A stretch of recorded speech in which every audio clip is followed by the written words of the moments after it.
Bon, je dirais que la question qui est posée par cette table ronde, quels sont les nouveaux territoires pertinents les plus efficaces pour résister aux effets négatifs de la mondialisation et imposer d'autres choix, est pertinente. Mais j'aurais tendance à dire qu'il n'existe pas, évidemment, de territoire pertinent en soi. Ce n'est pas de la provocation, mais je le pense. Ou encore, j'aurais tendance à formuler la question autrement. En effet, on peut dire, et je le pense, les aspirations des citoyens et des peuples à avoir prises sur les décisions qui les concernent, en deçà et au-delà des frontières, ont tendance à grandir, de façon contradictoire certes, mais ont tendance à grandir. Tandis que le capitalisme mondialisé s'efforce de construire un mur entre le politique et l'économique. La question pourrait donc être, si vous le permettez, comment, par quels instruments, à quel niveau d'organisation territoriale réaffirmer et revivifier la primauté du politique. Ce qui sous-tend, bien sûr, citoyenneté, pouvoir, démocratie aux différents échelons territoriaux où se forment les décisions. Cette question est, je pense, à l'ordre du jour, et je signale au passage la sortie d'un ouvrage récent, Démocratie contre capitalisme, de Thierry Coutreau, où celui-ci estime, et cela me paraît très juste, que le refus de la marchandisation des activités humaines et l'exigence de démocratie généralisée sont les deux fondamentaux de l'altermondialisation. Aujourd'hui, me semble-t-il, le décalage est abyssal entre un monde ouvert où les enjeux et les décideurs économiques surpassent les cadres nationaux et les formes presque exclusivement nationales de la démocratie. La question se pose objectivement d'une démocratie à l'échelle de la planète. On en est loin.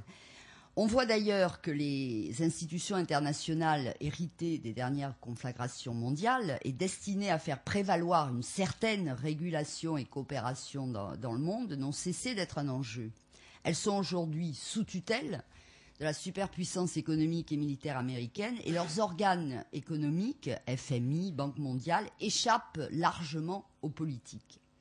En réalité, des formes de démocratie zonale, régionale, voire mondiale, ne peuvent se construire, je pense, qu'à partir de la réalité des communautés politiques vivantes, existantes où la démocratie existe. En France, mon expérience est surtout nationale, en France, la commune à un bout, la nation à l'autre, sont des lieux de conquêtes démocratiques essentielles qui ont permis l'émergence du peuple comme acteur politique.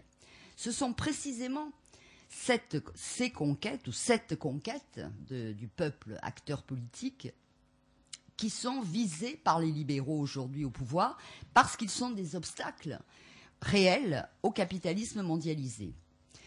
Historiquement, l'interventionnisme fort de l'État dans ce pays, en France, avec un secteur public important, sur lequel a reposé le développement des grandes infrastructures du pays, la mise en valeur du territoire, l'indépendance énergétique, etc., a été un puissant facteur de développement du capitalisme français.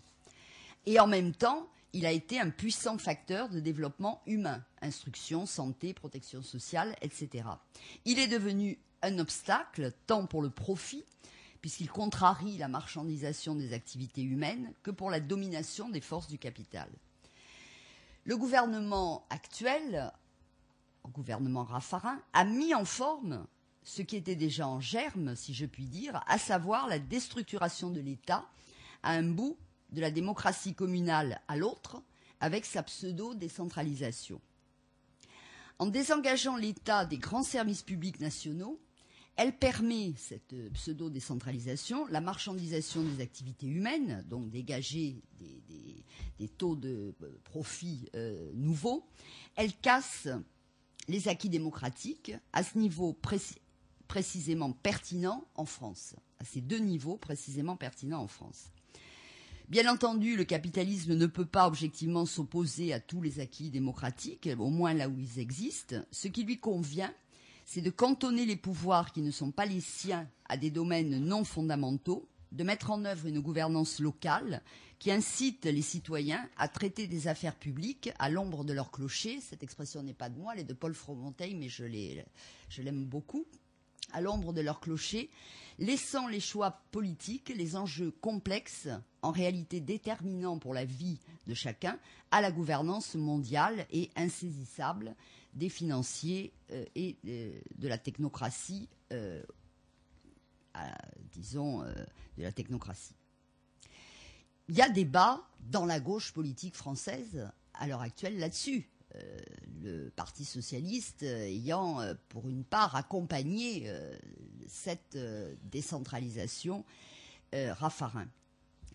Elle se combine exactement avec les visées politiques européennes actuelles, concentrées dans le projet de constitution. On ne va pas en parler beaucoup, mais je voudrais en dire simplement que cette constitution organiserait la non-intervention absolue des instances démocratiques dans la sphère économique, tandis que les organes élus, qu'ils soient européens, nationaux ou infranationaux, seraient responsables de l'ordre et de la pérennité du système dans la mesure où la révision du traité est rendue très difficile, voire impossible. Il y a aussi débat dans la gauche politique française là-dessus, comme chacun sait. La question essentielle qui se pose pour moi est donc la suivante. Les territoires sont-ils des lieux de citoyenneté et de réel pouvoir démocratique ? Ou sont-ils des instruments de contrainte des peuples facilitant l'expansion du capitalisme financier? Une question qui se pose pour tous les territoires. Je crois que l'exigence de partage de pouvoir, aujourd'hui concentrée, est au cœur des évolutions sociales contemporaines. La démocratie, au sens de gouvernement par le peuple, est en crise. Sortir de cette crise suppose que les individus soient pleinement maîtres de leur destin, puissent voir l'aboutissement de leurs actes et puissent conjuguer autonomie et solidarité. Les libéraux travaillent depuis des décennies au profit du capitalisme l'aspiration de l'autonomie individuelle pour en faire le support de l'exploitation. La réussite individuelle, par exemple, et le garant du chacun pour soi, c'est-à-dire le recul du collectif des solidarités. Mais la partie n'est cependant pas gagnée pour eux, me semble-t-il, loin s'en faut, puisque ces dernières années voient se reconstituer, bien sûr, de façon contradictoire, hésitante, difficile, tout ce qu'on veut, des solidarités, des actions collectives, jusqu'au niveau, justement, supranational. C'est donc à partir de ces aspirations qu'il faut revivifier la politique, la vie démocratique à tous les niveaux nécessaires. Les lieux actuels de démocratie, à mon avis, ne sont pas suffisants pour permettre aux citoyens d'exercer pleinement leur citoyenneté. On ne peut pas opposer démocratie représentative et démocratie participative. Robert Rue a posé ce problème en introduction. Mais il me semble absolument nécessaire de s'appuyer sur les aspirations à plus de participation, plus d'intervention, plus de décision pour revivifier la démocratie représentative par de la démocratie participative, on va dire. Depuis quelques années au Parti communiste, nous travaillons à des propositions qui permettant de sortir des limites actuelles de la démocratie représentative. Par exemple, je donne quelques exemples, mais qui sont évidemment des choses à travailler, mais s'agissant des communes, on a proposé de donner aux citoyens de nouveaux pouvoirs, comme un pouvoir d'initiative législative, des budgets participatifs, la mise en œuvre de structures de participation citoyenne permettant le contrôle et l'intervention des citoyens entre des élections, entre des choix électoraux. Par exemple, s'agissant de l'État, nous proposons d'élargir les droits des citoyens, usagers et agents sur l'administration, en les associant au choix et à l'évaluation de leur mise en œuvre. Un statut pour les services de l'État, celui d'organes à qui la société délègue sous son contrôle des fonctions de gestion dont ils doivent rendre compte. Le développement des droits et garanties des fonctionnaires, la démocratisation du recrutement de la haute fonction publique et son contrôle démocratique, des pouvoirs pour les représentants des organisations syndicales, des usagers et des élus auprès des administrations. C'est très lapidaire. La construction européenne a représenté pour ses promoteurs un élément clé du rapport des forces du temps de la guerre froide et la perspective d'un grand marché ouvrant aux multinationales un champ d'action potentiellement sans équivalent. Mais, je crois, le rêve européen est beaucoup plus profond, vient de plus loin, et les peuples, finalement, ont investi cette construction de leurs propres aspirations. Par exemple, en faveur de la paix sur notre continent, dès l'origine, et progressivement, pour répondre aux besoins croissants de coopération et de mise en commun. Aussi, la création d'une véritable démocratie européenne est posée, on en est loin. C'est la raison pour laquelle, aujourd'hui, nous refusons le traité qui en symbolise l'absence de démocratie européenne. Et celle-ci est néanmoins un objectif qu'il faut se fixer si notre peuple repousse le traité constitutionnel. Là aussi, il y a débat à l'intérieur de la gauche politique, comme chacun sait. Il faut, me semble-t-il, amorcer une réorientation fondamentale de cette construction de l'Europe et on peut dire que l'écriture d'une nouvelle constitution ou des règles pour une vie ensemble, parce que le mot constitution fait aussi débat, ce que je souhaite, moi, personnellement, suppose un véritable processus constituant, associant les États, les peuples et leurs représentants à l'élaboration des propositions institutionnelles soumises ensuite, évidemment, à ratification. En fait, faire de l'Europe un des territoires de la transformation à l'échelle mondiale, c'est la doter d'institutions communes démocratiques, respectant la souveraineté populaire, donnant des pouvoirs réels aux citoyens, offrant à toutes celles et ceux qui résident sur son sol, les mêmes droits à la liberté et à l'égalité, le droit à la justice et leur donnant des droits d'intervention. Mais il y a évidemment un domaine essentiel à conquérir, c'est la démocratie économique. Il faut démocratiser la vie économique et sociale, et là aussi, à tous les échelons territoriaux, la question se pose de la même façon parce que le marché capitaliste indépassable, avec sa logique propre aux capacités des citoyens à avoir prise sur le fonctionnement de l'économie, est une question totalement transversale qui se pose à propos de tous les territoires qui peuvent être pertinents, mais à chaque échelon, celle de l'appropriation sociale de l'économie, d'une véritable démocratisation des lieux de pouvoir économique est posée. Cela suppose évidemment des droits pour les salariés, des droits d'intervention sur les décisions de gestion, investissement et financement notamment, ce qu'ils n'ont pas à l'heure actuelle, le droit d'intervenir dans les décisions économiques. Je crois que si la pertinence des territoires varie selon les sujets, ce qui est transversal, c'est la possibilité d'intervention et de maîtrise par les citoyens, actuellement inexistante au niveau des entreprises et des grands monopoles. Là aussi, il y a débat à l'intérieur de la gauche politique en France. Bien entendu, le service public est un outil de maîtrise sur la réponse aux besoins humains essentiels. Il joue un rôle important en France, mais la question des moyens publics d'intervention se pose aussi pour l'Europe, par exemple avec le besoin de services publics européens. Au fond, on voit bien que chaque échelon territorial peut ou non être pertinent pour s'opposer par la volonté populaire à la mondialisation capitaliste et d'ailleurs pour faire autre chose.